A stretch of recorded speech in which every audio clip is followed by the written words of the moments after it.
What's up, guys? Welcome to your 94th Android tutorial for the new Boston. What we're going to do in this tutorial is create a flipper class. Not like the dolphin, although that would be amazing if we could do that. Basically, we're going to use like a ViewFlipper, and you'll see what that is in this tutorial. So I created a class called Flipper and an XML file called Flipper, which we set the content view to. Now what we're going to do is we're going to go look for this thing.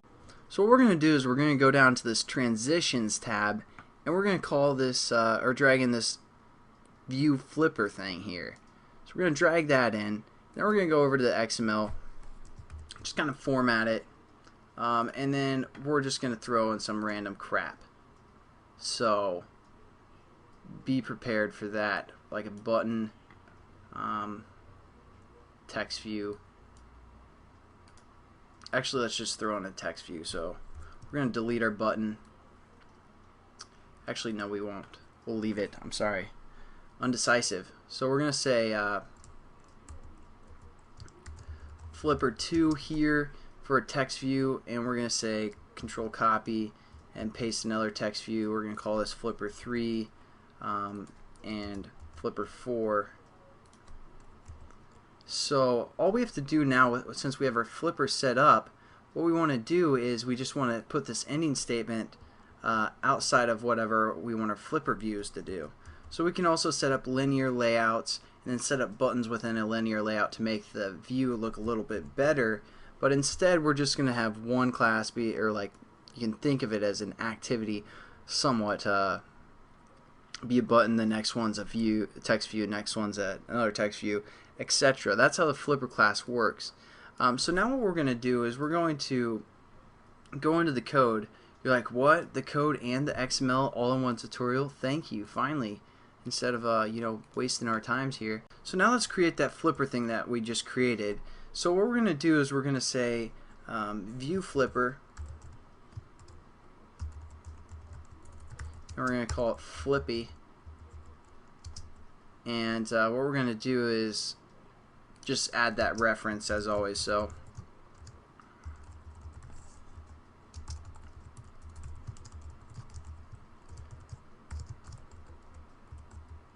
and what do we give the ID for our flipper? Flipper ViewFlipper 1. So we're just going to stick with the standard, because I don't want to get into flipper too much here, ViewFlippers, but I just want to show you guys again for what you guys want to use it as. And then what we do is we just set up, basically we can set like an on-touch listener or something to this. So that's what we're going to do, on-click listener. Type this. So anytime we touch one of the views, or it's going to, trigger the on-click. So nothing new there. And basically when we hit this click, we can do some methods, and this is what I want to get into. So we have this flippy thing, and we're going to use the method on it, and again we have to define our variable above our onCreate method and delete that there. So now we can use Flippy down here. So we're going to say Flippy, and one of the things that we can do is we can just say show next. So that's going to go into our next. Maybe I will have to break this into two tutorials because I want to show you a few other things that the flipper class can do. But let's just run it as now and make sure it works. But yeah, that's all this tutorial is. Basically, the XML file, when you set up this ViewFlipper, then you set up things within here, it's going to classify each one of those as a different kind of view, and it's just going to flip through them anytime we click on it. So here's our first view. Click on our ViewFlipper, which is up here. And so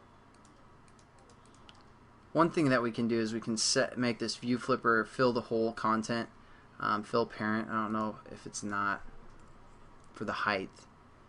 Yeah, for the height we want it to fill parent, so that's something we can change. So we can click anywhere on the screen for the most part. But as you can see, it just will flip through all of our flippers and start over.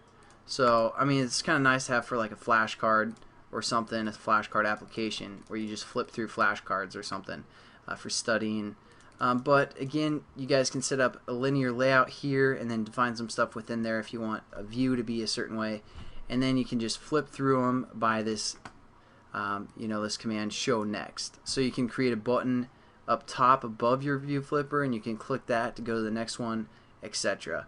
So that's basically it for this tutorial. Actually, let's just show you one more and then we'll be done with this flippy thing.